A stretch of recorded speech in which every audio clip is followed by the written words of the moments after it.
Hi, I'm Sarah.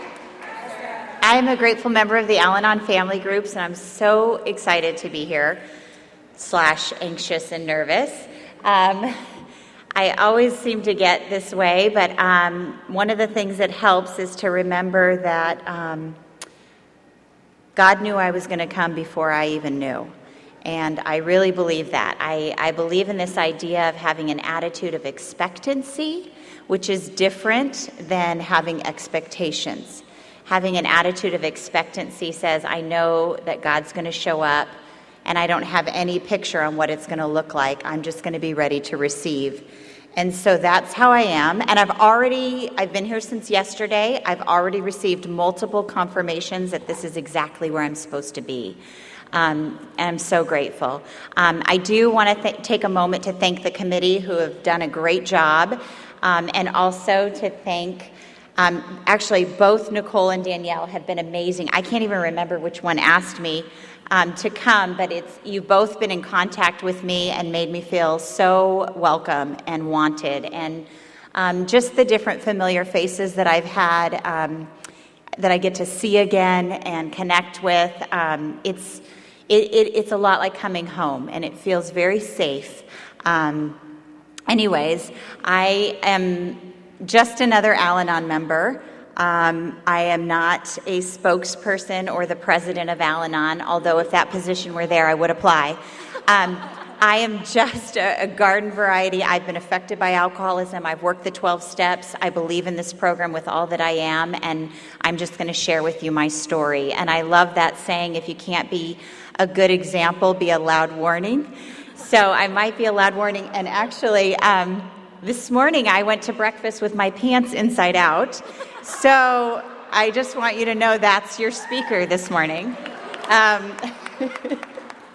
And, I don't want to forget, I want to thank my girlfriend for coming all the way from Phoenix to spend time with me and to be here today as well. And she leaned over and prayed over me before I came up here and said, God, please speak through Sarah and help her armpits to stop sweating. So it was the most powerful prayer. I hope it works. Anyways, I feel very blessed. There's a piece of literature that I love called Understanding Ourselves. And there's a phrase that we often chant, unwanted, unloved, and alone. And I was thinking about how loved and wanted and not alone that I feel today. I was reflecting that, I think I might be the best version of myself that I've ever been.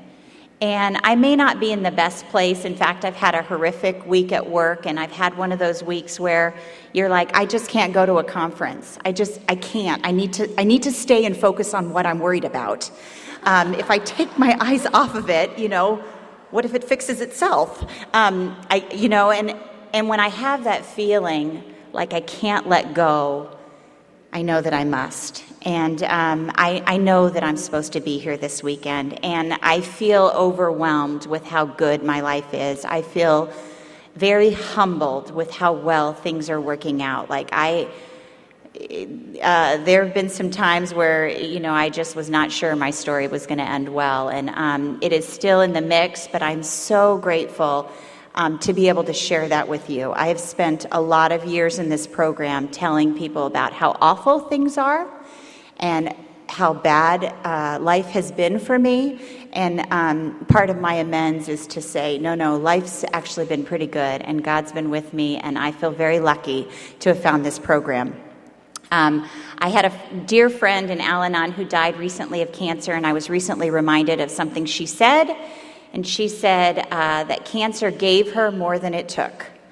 And I sort of feel that way about alcoholism, that because of alcoholism, I have found you, and it has given me more than it's taken, and I'm grateful.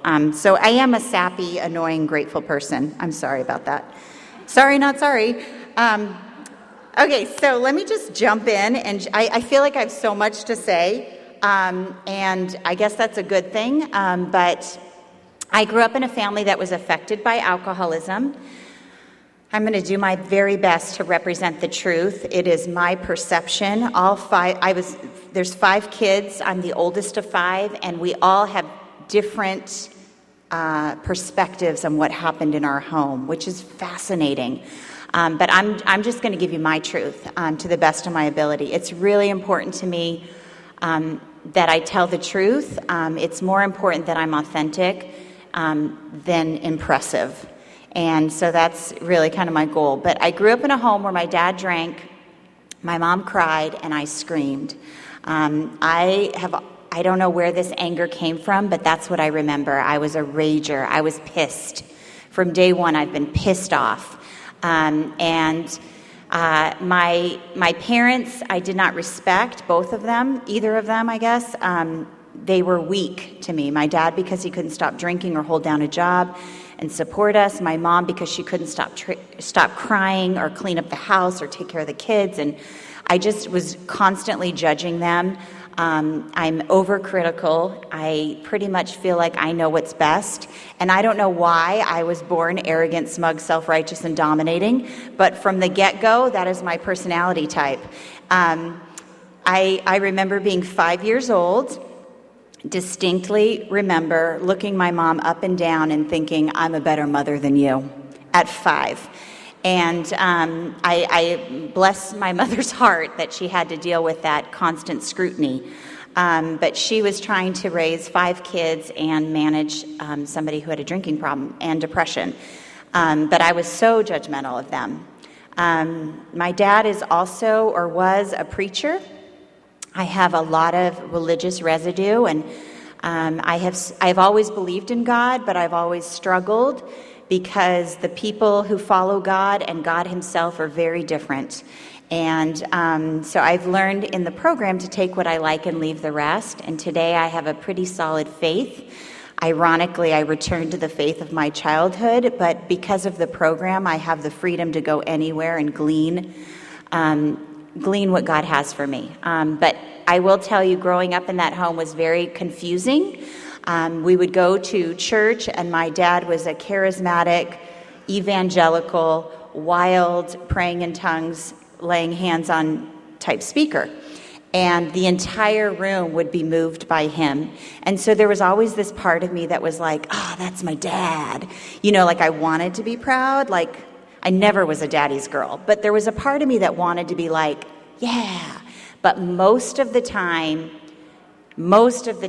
I was angry and pissed that he was fooling everyone, and I was the only one who seemed to know what was happening. And I just had this raging, like, why doesn't anyone see it? And why are they, it was maddening to me that he could fool all these people. Meanwhile, I guess he wasn't fooling everyone because things would fall apart and we would up and move. And all 5 of us were born in different states. Being the oldest, I had this feeling that, no one told me this, but I had this feeling that my job was to fill in the gaps of my parents. And there were so many gaps. And so that was my job. I would get in the face of my dad. I mean, we would up and move in the middle of the night, go somewhere else, start a new church. And for a long time, I associated alcoholism with poverty because we were so poor all the time. There were times that we had nothing, but we were always given to the church. And I just remember thinking, if I could just get out, if I can get out and be somebody, I'm going to go to college, I'm going to be somebody, I'm going to make a lot of money, I'm never going to look back. And I just had this like fervor, this just, if only I was born in a different family. And I remember, I've always been blonde hair, blue eyes, but I used to be super cute and super petite, and people would kind of pat me on the head at church, like, oh, she's so cute.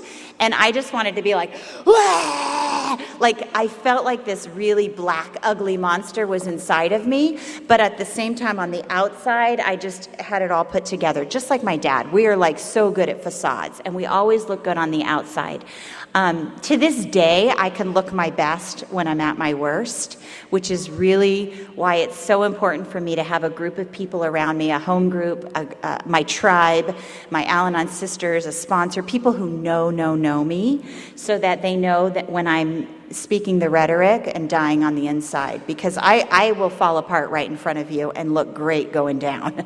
That's part of how I grew up. But anyway, so my dad is like the master of facade, and I resented him, and we're moving all the time, and we finally ended up in a campground, homeless, and there were periods of my dad's depression was just overwhelming and he could not work. And this one time, I like to tell this story because I think it's more indicative of who I was and how I was affected by alcoholism. I think it's important to recognize that you don't have to drink to suffer from alcoholism. And nobody comes out unscathed. And in that home, this is how I was affected. This is what happened to me. But I remember my job was to kind of keep the kids all together. And my dad would leave early in the morning, go look for work or food or whatnot. And we were literally in this KOA campground in Florida. And I remember there was a family next to us, and they were actually camping, like it was their vacation. They weren't living there. And they had like one of those tablecloths, those plastic tablecloths, and she was spreading out all this food. And I imagine that all 5 of us were probably standing there, scruffy white trash that we were, longingly looking at what was happening.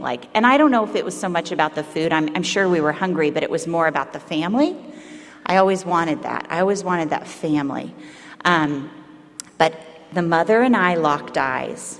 And she looked over at me, and I'm probably 9 years old, but I felt invincible.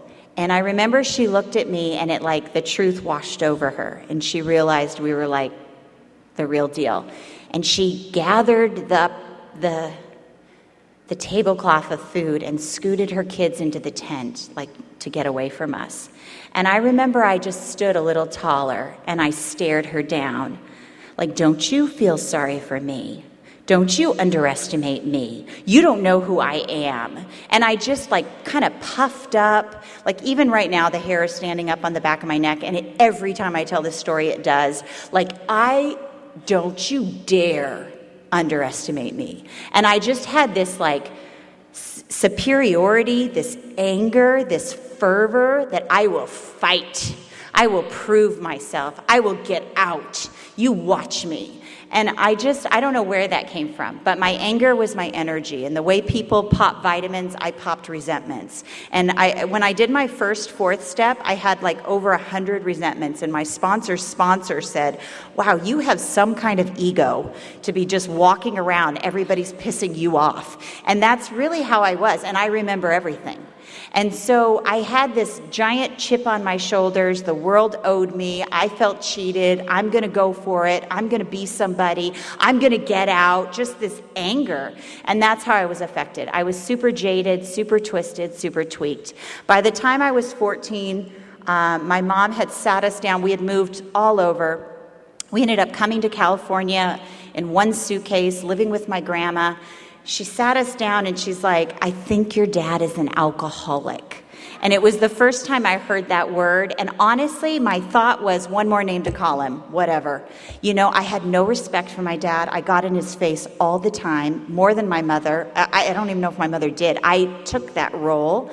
If you lived next door to us, you would have heard me screaming at my dad. Later in Alateen, I would learn it's super dangerous to get in the face of someone who's been drinking. I did not know that. I did not care. I wanted my dad to hit me. I taught my younger sister how to dial 911. I was wanting them to come and take us away. I was there is something wrong here, something very wrong. And I hear in meetings people talk about secrets. I'm telling you, my brothers and sisters begged me to keep secrets.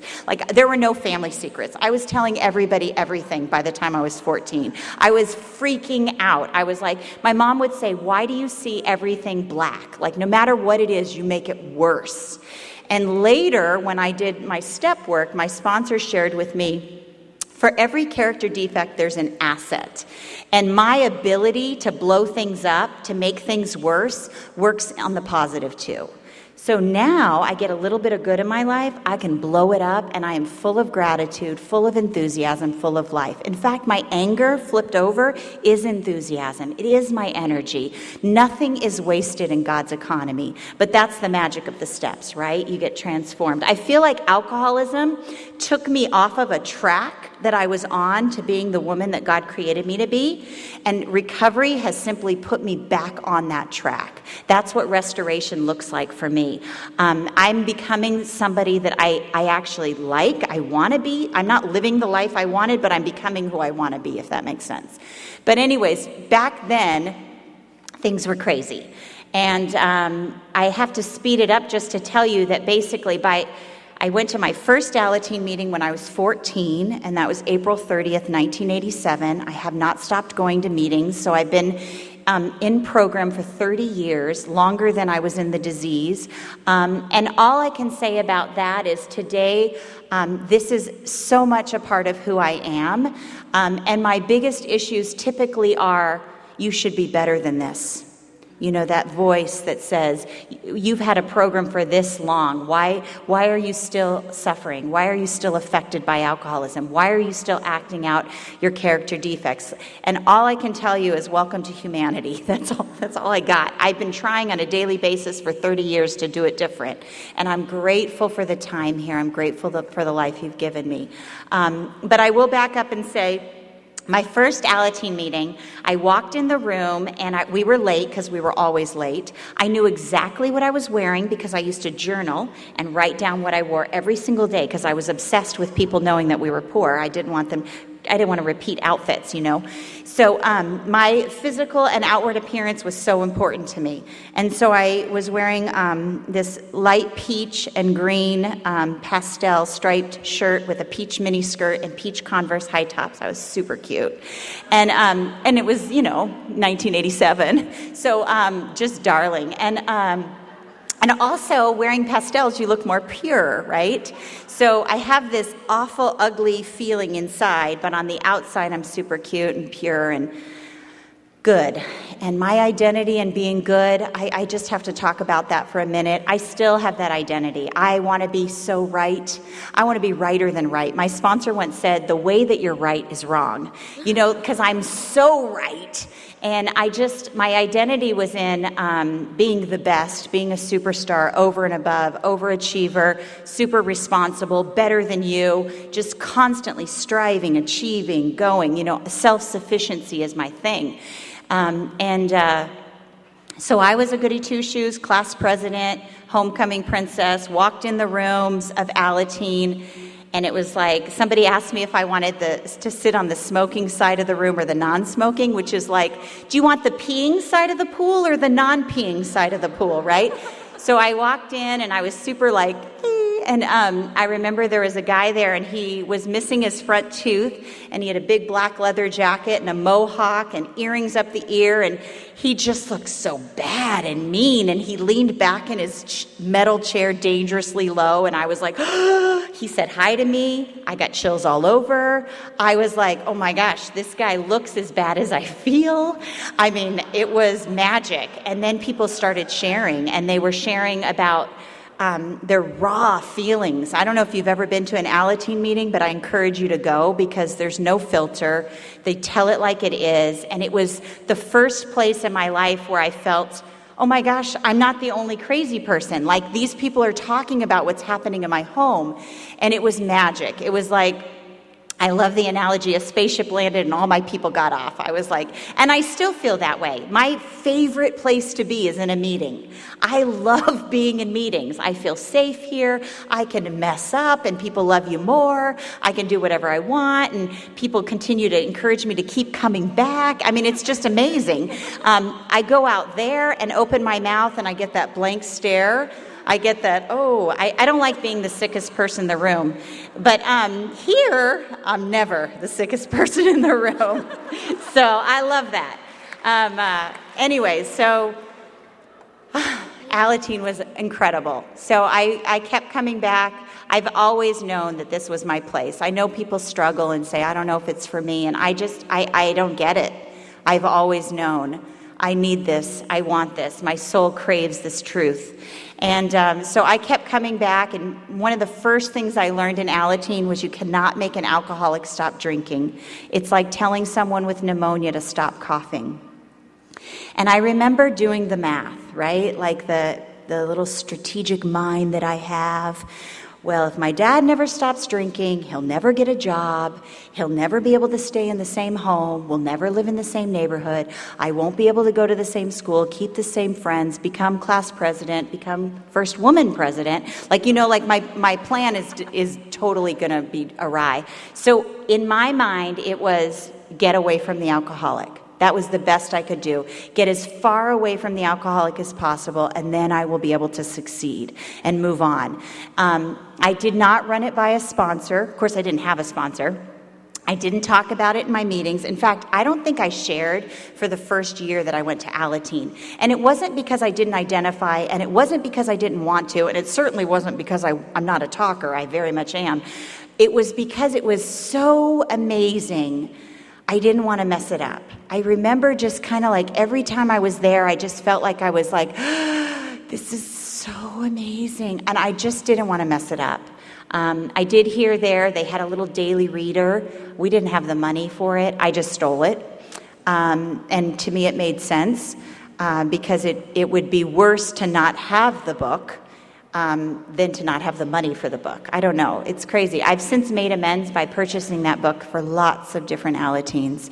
But I had that daily reader, and I just remember, I read it like I was, eating breakfast. It was like I needed it. It was my nourishment.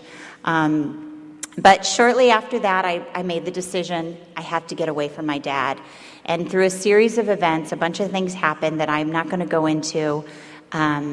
But basically, my father used to say, you have the spirit of Jezebel in you. And he would try to cast that demon out. And on one of those particular exorcisms, there was a big family fight. And I don't know about your family, but our family was enmeshed, like an ingrown toenail.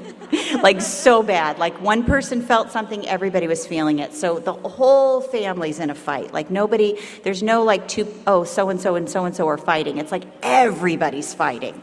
And everybody's crying. And everybody's freaking out. And everything's getting thrown. And we were all there, and it was chaotic and crazy. And it was nuts. And I remember there was like an ultimatum about my dad quitting drinking or leaving. And he did not believe he had a drinking problem, and so he kind of put his foot down, and he said, "You're the problem. I'm not the problem. You're the problem." And today, I've done a lot of step work around this particular moment because it was so impactful.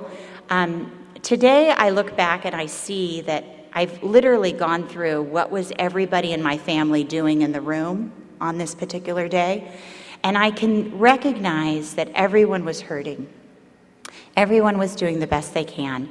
I actually believe that my family loved me. My dad loved me. My mom loved me. Love is not my issue. I actually believe God loves me. I think I might be one of his favorites. I have not struggled with that. I know a lot of you have, so I want to be sensitive to that. But I have not. I actually think I'm pretty lovable. I know that's my ego, but love has not been my issue. If love was a cure for alcoholism, I would not be here. I really wouldn't. I knew my parents loved me, even my dad. My issue is who has my back? Who's going to stick by me? Who's going to protect me? Who's going to take care of me? Who's going to stick up for me? That's my issue. And I kind of still have that issue with God. It's something I continue to surrender. Like, okay, I believe God gave me brains to use. Okay, I got it from here. Thank you very much. It's still hard for me to surrender, to let go, to trust. He's still paying attention. He's still got my best interest. He's still going to work good through whatever happens to me. So I still have this tentative, I'm trying. I really am trying. I'm trying, right? Even in relationships, right? I'm trying to trust. But at that time, my dad looked at me and he said, I'm not the problem, you're the problem, you go. And I was 15 years old, and each person in my family started to say, get out, Sarah, get out. And so it was literally like the entire family turned their back on me, including my 5-year-old sister, who was just crying, saying, go, Sarah, go. And it hit me in a nerve that I can't even explain, but it was like, how dare you people reject me? I am the one who's been saving this family. I'm the one who's been standing up to this bastard. I've been protecting you. How dare you? And you just watch me go. And I just had this, And at 15 years old, I ran out into the world as if it was a fair fight. I really was that naive. I was a virgin. I was a straight A student. I was class president. I thought, me against the world, I got this. Arrogant, smug, self-righteous, and dominating. And also, I felt better than my father. I was going to show him how he should be living his life. I was so self-righteous. So it didn't work out so well. Anyway, after a couple of months, I ended up moving in with a girl that I went to school with. And like I said, I was a really good student. I believe that God gave me smarts, and I test well. I do. I test really well. I don't have street smarts. I'm kind of gullible. But as far as like tests and getting good grades, I mean, I'm a high-level people pleaser, right? I know how to play the game and work the system and be the best. And so in my mind, that was my ticket out. And so I went to a private Christian school. I was on scholarship. The teachers loved me. And I moved in with this girl for a couple months. I cleaned the restrooms, and I paid $100 a month to go to this really expensive school on my grades. And it was like, everything's going to be okay. And within 2 months, my friend kicked me out. Not the family, not the adults, my friend. I think it's because I stole her boyfriend. But that actually wasn't even my fault. So things like that happened, and right around this time, I started to face something. And I hear alcoholics share in AA, and I love their pitches. I have a lot of identity with alcoholics, and honestly, the only thing that I feel different is I don't have an allergy for alcohol. I don't even like drinking. I hate being out of control, and I don't like to look dumb. I want to look like I've got it all together, so it's not working with my image. And I'd rather waste my calories on food, thank you very much. So I don't get that part. But I love people who drink. I don't get that either. I'll keep coming back. But anyways, this is the part of my story where I would definitely be drinking if I was an alcoholic. Because the pain that I knew at that moment, the loneliness, just the loneliness, it was so piercing. It was awful. So what happened was, after my friend kicked me out, I looked to go back home, and my dad had lost everything again, and he moved to Arizona. My mom moved into a shelter with the 2 babies, and one of my sister went to this home, and my brother went to this home, and there was no home to go back to. And the next 2.5 years, my mom was homeless with 4 kids, and they lived in shelters and hotels and people's backyards, and it was like my bluff was called. So here I am, 15. I got to make this work. And I found a family that I could rent a room from. They had foreign exchange students, and they happened to be in between, and they accepted me. And so I paid rent to live in that house. And that family they were amazing Cuban Christian family, rich with heritage. And I mean, they're still amazing. I follow them on Facebook, stalk them. Anyway, they're like the epitome of everything I wanted. And they wanted me to be in their family. But here's another way that I'm affected by alcoholism. I couldn't. I had this thing called survivor guilt, which I understand now through the writing that I've done and the step work. I understand now that there was a part of me that felt disloyal to my family. Who am I to get out? Even though I wanted it more than anything, my brothers and sisters I loved. And they would say things like, "Why did you leave?" And I wasn't about to say, "Because you told me to," but it was so conflicting and painful. And the one place that I felt safe was Alateen. I went to one meeting a week for a lot of years, and then I started to get involved. But it was the one place I felt my age. Everywhere else I felt too old, too responsible, too grown up, too jaded. And I had all these walls up. Like I couldn't let anybody know how much pain I was in. I had to be the tough girl. I had to be self-sufficient. I got this. And I remember people would hear my story and they'd be like, "Oh my gosh, you're 15, 16, 17, you support yourself, you give money to your mom, you go to, you work 2 jobs, like, oh my gosh, you poor thing." And I'd just be like, yes, more please. And it was like, I got some momentum from that. Like when people did that, and still today I can confuse pity with love. And I would get something from that. Like when people would do that to me, that weird martyrdom worship. Anyway, so I would just barrel through, and I was in, like, alcoholics talk about that big hole in their gut where like air was going right through. I get that. I was so empty on the inside trying to hold it all together. Today, when I start to feel that depleted, I know it's because I'm running on my own steam again. Self-sufficiency is my problem, right? Lack of power is my dilemma. When I'm doing it on my own, it's exhausting.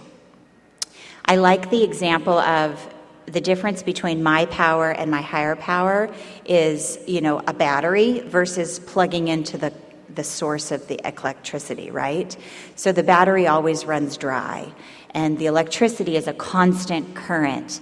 So that's what I try to be today, plugged in, a conduit. But on my own, I just had all these batteries, and I'd stockpile my batteries, and I just kind of go. And at that time, that's when I found my drug of choice. Like if it was alcohol, I'd be drinking. If it was drugs, I'd be using. But it wasn't. For me, it was attention, and I couldn't get enough of it. And I started to get into relationships. In fact, I think I've always had a boyfriend, always, since, I don't know, maybe 11. And I didn't necessarily choose my boyfriends. If they were into me, I was into them, whatever. And it's interesting because the boyfriends that I have were always hot messes. Like I don't like drugs and alcohol. In fact, I was on the committee against drugs and alcohol. I don't quite understand that phenomenon, but here I'm so a pillar of like, I want to be right, but yet I'm attracted to these personalities who use drugs and alcohol. So that part I didn't get. After doing step work and I've done inventory work, I know that part of it was when I stand next to someone who's a mess, I look better. So it's just vanity one more time, it's all about looking good. And I also like projects. So I don't mind fixing you. And it feels good to turn somebody's life around. I don't know if you've done it, but I have a few under my belt. I'm not sure they would tell you I turned their life around, but I'm pretty sure I did. And I'm the kind of person that helps you without you asking, and then I'm mad at you because you didn't say thank you. So anyway, I just was always in a relationship, and I began to overlap my relationships because I identified pretty quickly I can't be alone.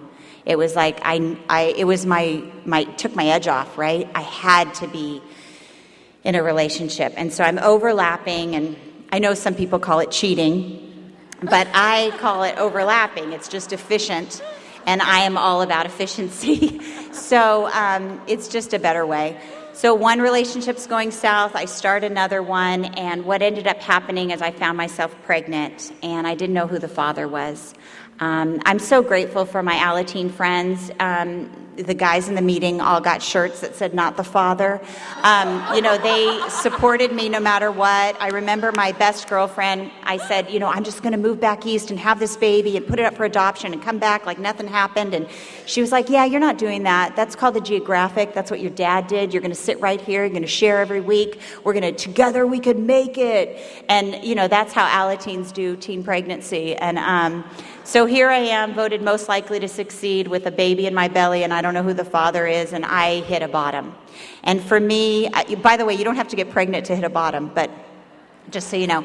But there are people who hit a bottom before coming to these rooms, and there's other of us that are lucky enough to hit them while in these rooms. And for me, hitting a bottom was just, hey, the way I'm living is not working anymore. And it's no one's fault but mine. I couldn't blame my dad. I couldn't blame my mom. I couldn't blame all those teachers who loved me, the Cuban family that I lived with. I couldn't even blame the father of my child because I didn't know who it was. It clearly, I had taken a turn or crossed some invisible line where I was starting to make decisions that would ruin my life, that was perpetuating the disease of alcoholism. I should have gone to college. This is an important part of my story. I know that I was not everybody's supposed to go to college, but I was supposed to go to college.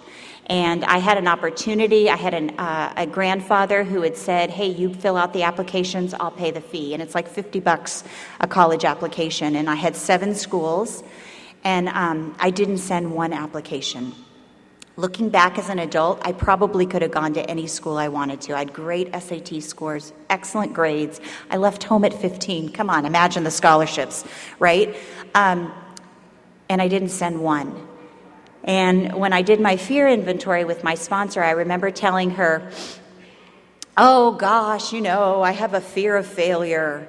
And my sponsor looked at me and said something so powerful. She said, oh no, honey, you have a fear of success. You shine in chaos. You thrive when everything's falling apart. It's when things start to get good that you get nervous. It's when you get close to your dreams that you start to unravel. It's when you come up against the person that you're supposed to be that the disease of alcoholism comes in and undercuts you one more time. And that piece of self-awareness has been such a useful nugget for me. Today I know that if I'm starting to feel that way, like I got to break and run, or this is too good, or I'm a fraud, I can't show up and speak here, I don't belong, I lean in. I don't run, I lean in. I've learned that here. I take the action and I wait for the feelings to catch up. But anyways, I didn't apply for school, and today I understand that was fear of success. But instead I was pregnant, and I hit a bottom, and it was like something's got to give. I had been around the program, but there's a difference between being in the program and being around the program. I was pretty much drunk on the fellowship. I loved the community of being a part of Alateen, but working the steps was hard for me. It was really hard because I would work steps 1, 2, 3, get a new sponsor. I don't know if you know this, but when you get a new sponsor, they always say, oh, would you be willing to go back to step 1 so that we could get to know each other and build this foundation? Oh, sure. Yeah, I will do that for you. Well, let's go back to step 1. And I just continued that dance. And every time I got up to that 4th step, I couldn't. Today I understand it. It was because I was up to here with things that I was not responsible for. And I was completely ignoring the things that I was responsible for. But I had so much that I was carrying on my own. There's just so much on my shoulders that I just felt like I can't do one more thing. And also there was this nagging voice in the back of my head that was just like, what if it is all your fault? Right? What if the spirit of Jezebel is in you? She might be. No, just kidding. But you know what I mean? Just like, what if? I was so afraid of what I would find in the steps. Honestly, the best analogy I've heard is step 4. The first part of step 4 is step 3. And if you're still struggling with step 4, it's because you haven't done a solid step 3. Like that higher power thing is big. So anyway, it's just a matter of turning on the light and seeing the mess. That's it. You just identify the mess. And what do I need to clean up? What needs to be put back? What do I not have enough of? It's just taking inventory. And that analogy helped me a lot. The steps have been powerful and transformative in my life. And I will say that I've grown huge leaps every time I've gone through that process with a sponsor, but more so going through that process with someone else. It's powerful. Like if you just work the steps, you're selling yourself short. Working the steps with another human being and having that ability to see things differently, oh my gosh, it's amazing. In fact, I got to do a little step work this morning with someone. It's such a gift to be a part of that transformation in someone else's life. And honestly, I don't know if I 100% forgave myself until I heard someone say to me what they were carrying around. And I realized that I was forgiving them, and in doing so, forgave myself. So I don't know how I got off on that tangent, but I just want to encourage you that we call it a 12-step program for a reason. But it is possible to just come to meetings and not work the steps. But I would say you might be missing the best part. And in order to hear and work the steps with someone else, you really got to do them yourself. So it's like the pre-step before the magic. I really think the magic is in sponsorship and service. But anyway, so back in, I'm pregnant, have the baby, and I'm like, okay, I am going, oh, by the way, I wasn't going to have that baby. But I was sitting at a bus stop. I was 8 months pregnant, and I had just kind of felt exhausted, just super tired. Like if somebody were to push me, I'd fall over. Like sometimes I see really, really old people, like in their 90s, and like I feel like if I went, they'd blow over. And that's how I felt. Like I felt, and I was 19. I felt completely depleted, exhausted, tired. And there was something in me that was just like, oh my gosh, if I put this baby up for adoption, I'll go back to living how I was living. And I just can't, like I was so tired. I do believe in adoption. I think it's a beautiful thing. But I also really believe this girl was meant to be mine. And she has been my sort of spiritual sandpaper and the thing that has really pointed me back to God more than any other relationship. And so I had this little girl, and I committed to the program. I got a sponsor who was known for being a black belt Al-Anon. I joined a very rigid, high-pressure Al-Anon group. I was, as much as there's somebody who's controlling, there are also people that want to be controlled. And here I had been living life on my own steam. I just swung the pendulum all the way over to this side and was like, tell me what to do. I'll do anything. I was so beat down, so desperate, so willing, so vulnerable. I would have done anything anyone told me to do just to ensure that maybe I could save this little girl and save my own life in the process, because I just felt like I had failed, like life was over for me at 19. And I fell into this group, and I loved it. I love Al-Anon so much. And so I began to I worked all 12 steps in order, then I worked the traditions, then I worked the concepts, then I got a jacket with my name on it. I started reading 7 daily readers. I began sponsoring people. I did H&I service. I went to a meeting every day, and I was super Al-Anon.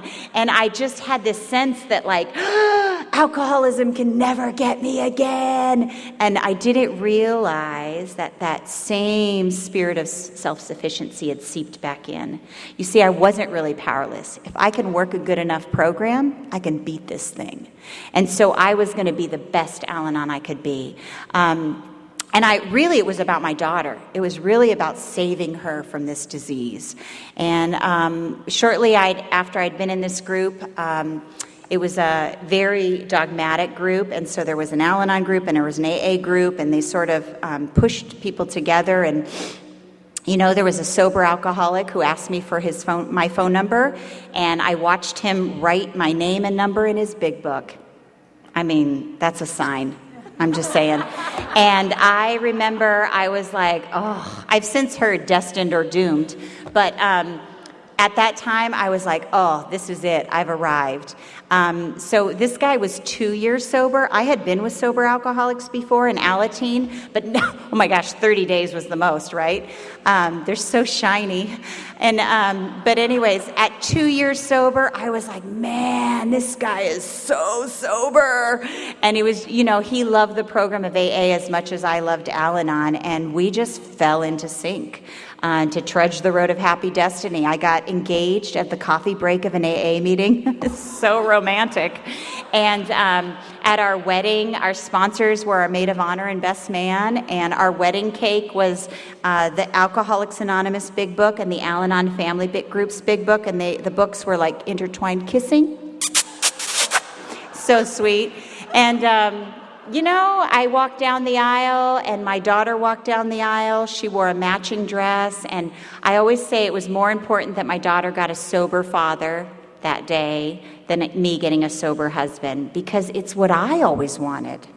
By the way, parenting your kids based on what you needed and wanted as a kid is not good parenting. But that's all I knew. I'm going to do it different.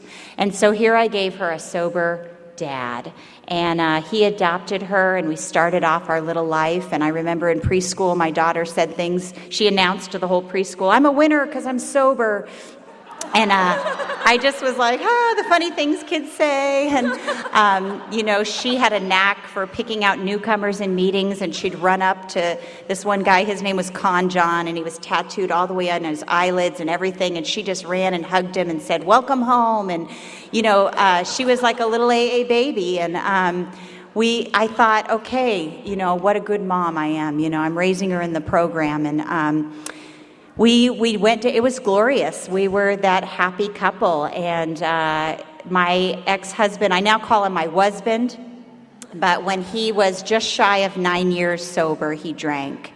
And I know, it's so funny. Nobody gasps I always expect people to go, oh, he drank? What? An alcoholic drank?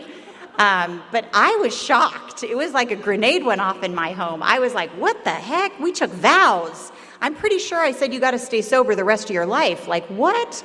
And plus, people would say, oh, he must have stopped going to meetings. I'm like, no, he was going to meetings. He was a shining member of AA. In fact, the only requirement, I'm pretty sure, for a slip in Alcoholics Anonymous is to have sobriety, right? So that means from a sane state of mind, an alcoholic has the capacity to make an insane decision. That's crazy town to me. Talk about insidious, right? I was leveled when he drank. I couldn't believe it. I felt gypped. I thought that I had worked a good enough program to prevent this. He didn't just go out and have a beer. He committed a felony. He had an affair. He was doing crime. The police were at our house. I had a restraining order, the locksmith. It was crazy. And right around that time, I remember my daughter came to me and she's like, Mommy, I love Daddy no matter what. And I was like, oh, honey, that's good, that's good. And she's like, well, they're talking about Daddy in the meetings like he's a monster. He's not a monster, he's my daddy. And I remember getting down on her level and looking at her in the eye and saying, that's right, honey, your daddy's your daddy. And, you know, he's just real sick. And yeah, but he loves you, you love him. And she's like, well, then why won't you let me see him? And I screamed at her, because he's drinking. And I heard it. I might as well have called him a monster. And it started to like set me on a path of like, wait a minute, is it okay to love an alcoholic? Which is what we say in our meetings? Or is it only okay to love a sober alcoholic? And I began to wrestle with that. And I remember I called my sponsor in the middle of the night and she said, you have too much time in this program to be calling me at this hour.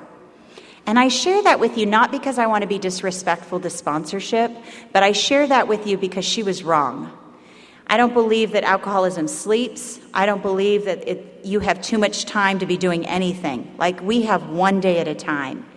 I believe that she was not the right sponsor for me anymore because she was telling me things like, if my husband did what your husband did, this is what I would do, and this is what you should do. She wasn't saying experience, strength, and hope. She started to give me advice, and I began to pull away and retreat, and I was starting to get sicker. Shortly around that time, I ended up leaving that group, getting a new sponsor, staying in the program, and it saved my life. I needed to get away from that in order to really find out, like, why am I going to meetings? You know, because I still had this thing, if I'm a good enough Al-Anon, alcoholism can't get me. Today, I strongly believe that good things don't happen to me because I'm good, just as bad things don't happen to me because I'm bad. Like, life just happens. And I have a set of tools to handle it, and I have a community of people to reach out to get through anything. But there is no fault attached to why things happen. And in fact, I love the speaker last night talking about that. Like, getting hung up on why this is happening to me is really a fruitless exercise. Like, the better response is, what am I going to do now? Who can I call? What action can I take? What's the next right thing? Where is God in all of this, right? What can I read? What can I write about? That kind of thing. How can I work a program in this? Not why did this happen to me? So anyways, my life blew up, and I will just jump ahead and tell you, it got nuts, super ugly. I try to share as if my ex-husband were in the room, my dad was in the room, my mom was in the room. I really do try to share in a way that doesn't put other people down to make me look better in recovery. And I will tell you that he has an insane, crazy, awesome story. But since he doesn't go to AA anymore, he can't really tell it. But maybe someday he will. But I will tell you, things got ugly, and they got ugly fast. And I'm not super proud of this, but I still went to meetings, I still had commitments, and I also still got sick. There is something maddening about loving someone who's destroying their life with drugs and alcohol.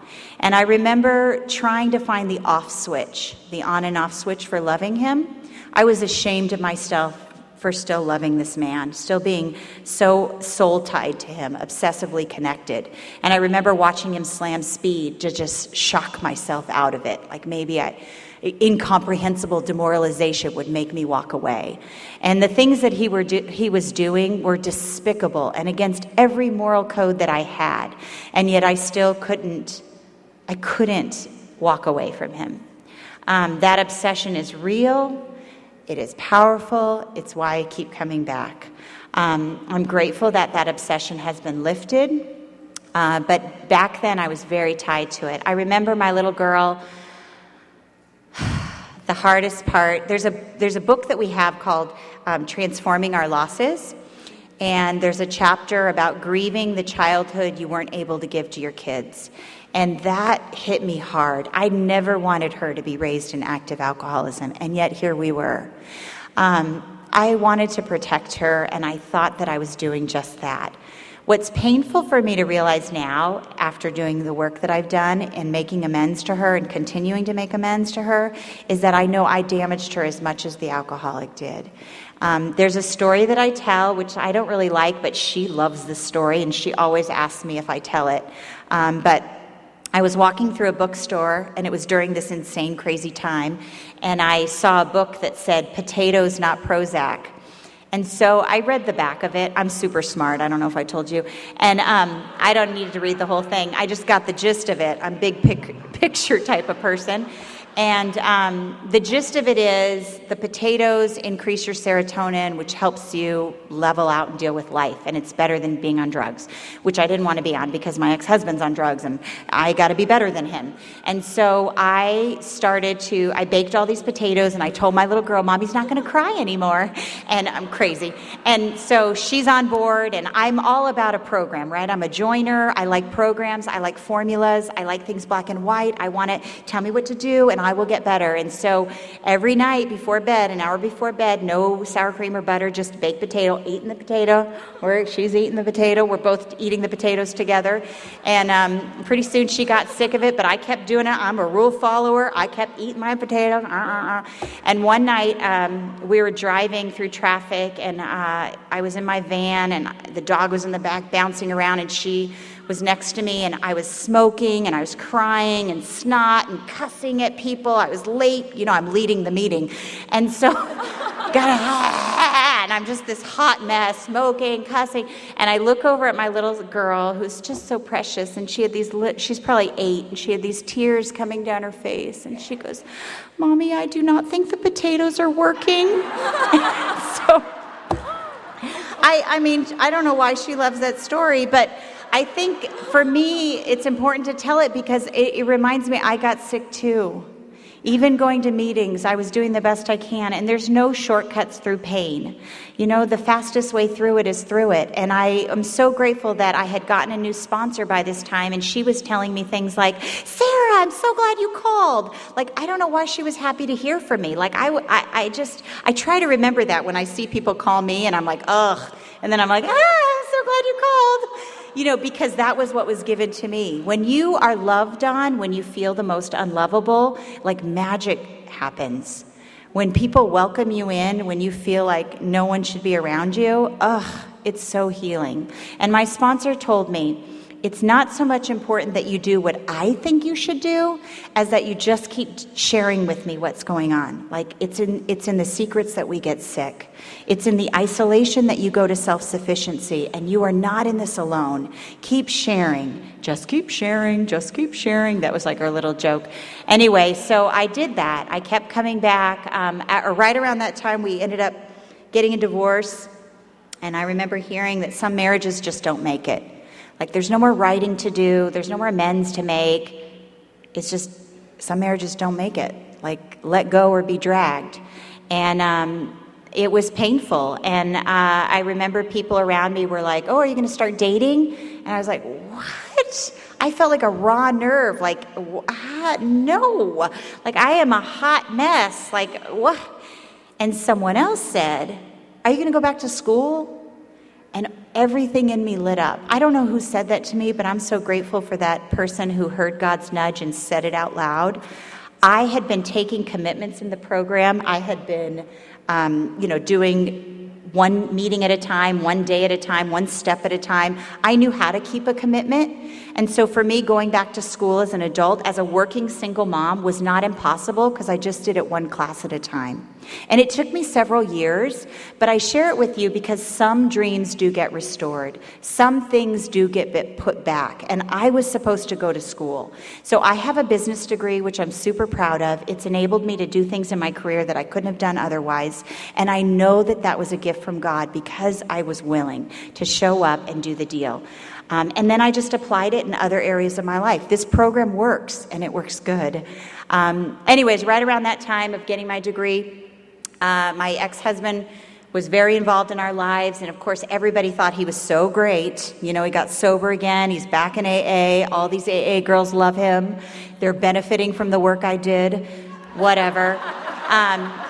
We would show up at soccer games, and people just thought he was so great because he was at every practice, every game. I'm like, you guys, he's unemployed. Like, what is this? And I remember this one time I called my sponsor and I was raging mad, like that just fury. And I was remembering everything I went through with my dad, and I was like, what is it about alcoholics that they make everyone love them and they fool them and they make me look so crazy and nasty and bad? And I was so mad at the injustice. And my sponsor was like, what is it about you that wants to take maybe the one thing away from him that makes him feel good about himself? And then she said, how important is it that your daughter have a hero for a father? Kind of important. And then she said something that was amazing, and I think about it all the time. She said, while you may be powerless, you have influence. And this is an area you have a lot of influence. And how your daughter looks at her father will be influenced on how you talk about him. Not just when she's around, but when no one's around. How do you talk about him? And I began to do the work that was necessary so that I could feel good about the mom that I was and keep that relationship intact for as long as possible. I did such good work, I ended up marrying him again, which is whatever. What happened was I returned to my faith. I started going back to church because you've enabled me to go places that I just couldn't go normally. I love the practice of detachment. I love that acceptance is not approval. I love that I can take what I like and leave the rest. I love that no one else determines my happiness, my serenity, my well-being, but me. I can be around people that are crazy and it doesn't rub off, not all the way. I'm so grateful that I know that today. But what happened was my daughter's like, Mom, Dad wants to come to church with us. It's an answer to prayer.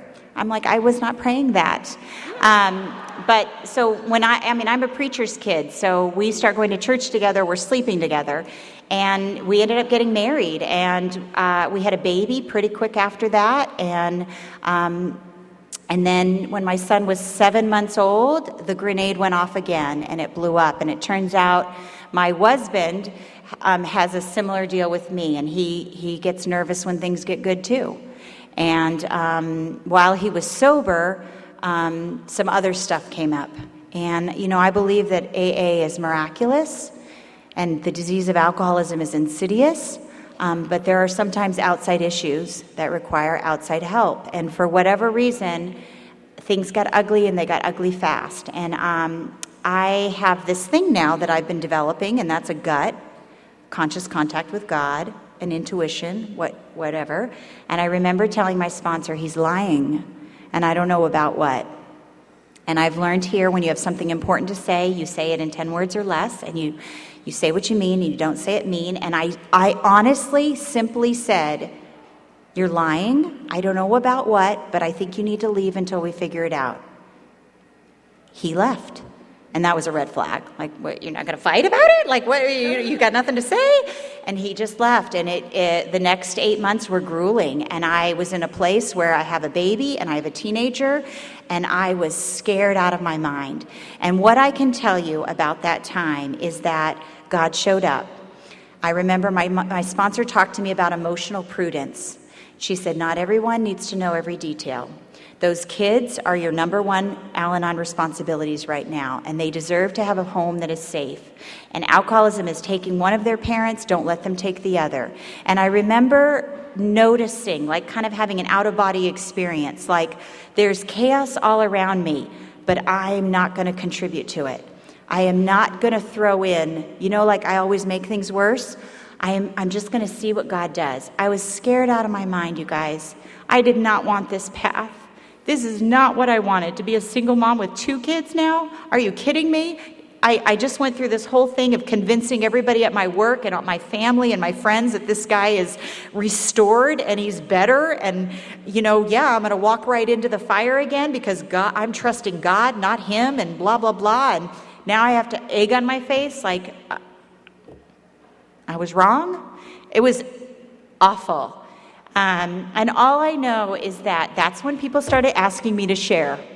What the heck? That's when people wanted me to come and tell my story. And I was like, I don't want to talk now. Like, this is not, like, I want to talk when things are going well. I don't want to tell you my life is falling apart. And I have learned in Al-Anon that we share when we're hurting. We reach out, we take service commitments when we're suffering. We reach out to others when we're in pain, when we're grieving, because that's when the magic happens. It's a we program, not a me program. And for a person like me who likes to do things on their own and fix it all, like to be devastated again in my life like this, I can't believe I'm going to say this, but it was a gift.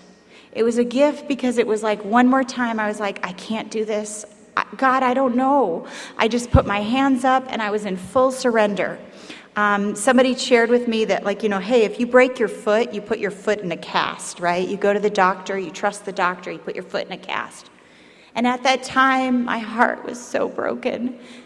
And it was like I emotionally and mentally put it in a cast. I locked it up. And I decided that this life is no longer mine. I am going to be of service to these kids because they deserve it.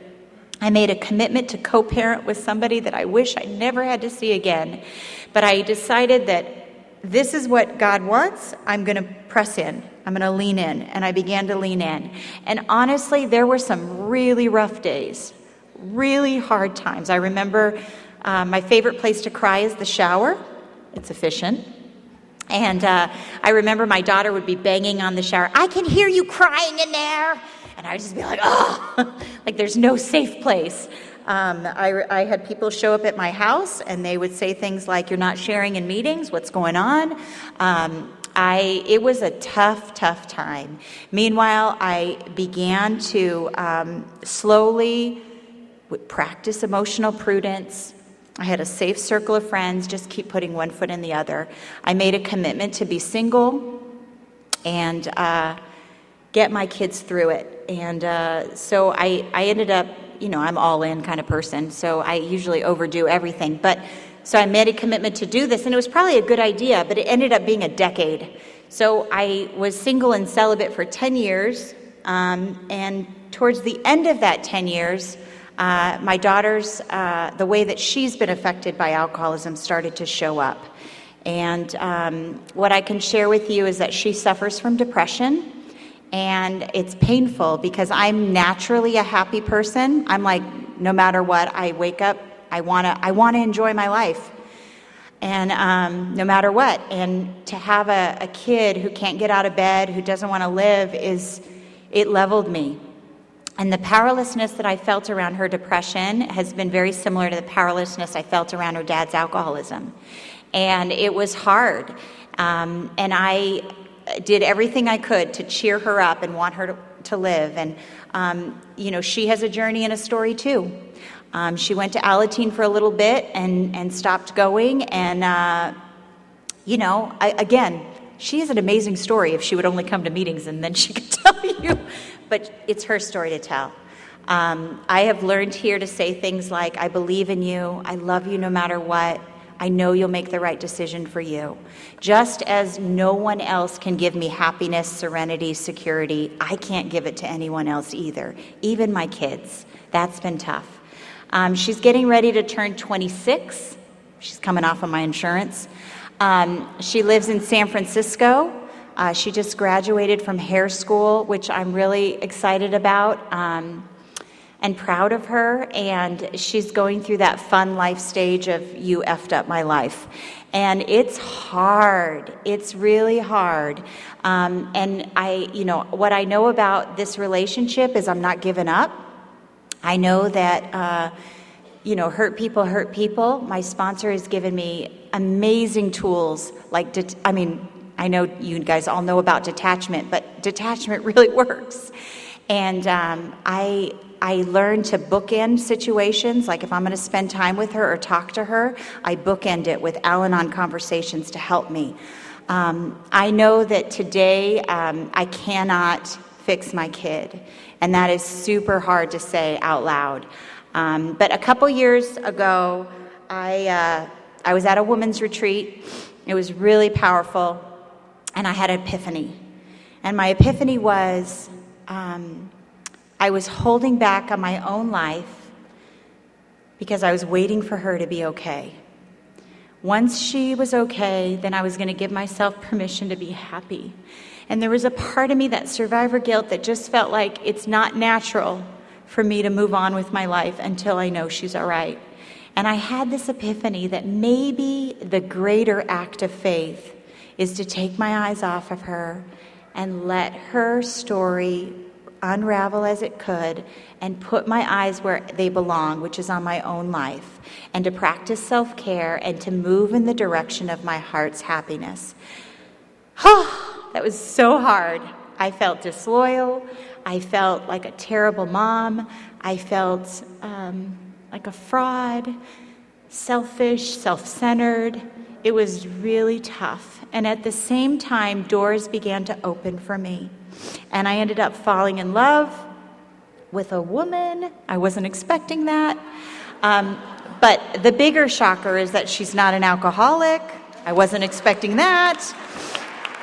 I know, right? Applause deserved. I don't even know how it's possible. God is possible. Anything's possible. I will share with you that there were nights that I would think, God, how are you going to work this out? I have 2 needy kids. I have an ex-husband who's very possessive. What's going to give? And I cannot believe the solution he came up with. My ex-husband loves my girlfriend. He really does. He wants to hang out with us. It's so weird. My daughter and my son love her too. We are figuring it out. It is a different life chapter. It requires exposure on my part in ways that I don't like. I don't like to be vulnerable and not know and not understand. However, I am committed to being brave and honest and present for my journey. I want that for my kids. I want them to be authentically who God created them to be as well. And so I'm willing to do the work. Lastly, I'll wrap up and just share with you, when my daughter was little, I felt like I was on stage with her, and I was telling her where to stand and what to do and what to say and what to wear. And then slowly as she got older, I got into I was like at the tables here. And then she got a little bit older in the preteen stages, and I was back in those rows. And then, adolescence, I was like way in the balcony. But she could still hear me, right? She could still hear me. And a lot of other people were influencing her. But I still had my influence. And now she's a full-on adult. And she's like me in all the ways I wanted her to be different. And she's different than me in all the ways I wanted her to be the same. And that's tough. But now I feel like I'm just watching a movie, right? And I sort of feel like, okay, what do you do when you're at the movies? You get popcorn and you enjoy the movie. And there's parts of the movie that I don't really like this part, right? But it's pivotal to the plot, and it's important for what's coming next. And it's her story, and I know it ends well. And I get to watch it and be a part of it and enjoy it. And so I just eat my popcorn. And that's my little detachment. I just eat. And sometimes I am so in the zone, in the Al-Anon zone, I call it, right? Where I'm working a program and I'm serene and I'm like, she's got her life, I got mine. We were not enmeshed. And she'll say things like, because she trusts me, and she'll tell me things like, I don't necessarily want to know. I don't want to know that. I just ate the popcorn. Oh, God. This part of the movie. Oh, my God. Oh, God. Help me. And honestly, that's just kind of where I'm at. My son is entering, he's 12 now, so I have a 26-year-old, a 12-year-old, an ex-husband twice removed, and a girlfriend. And here I am, and I don't know. I always get nervous on how to wrap it up because I'm just excited to be present. This morning we were going through these questions, and one of the questions was, what do you favor most? Your past, your present, or your future? Hands down, my present. Like 100%, I want to be right where I'm at, with who I'm with, doing what I'm doing, even though life is still sticky and hard and confusing and embarrassing, and I'm not quite perfect, and work in progress. Exactly where I am is where I want to be, and that is the gift that the program has given me, and I want to thank you for listening.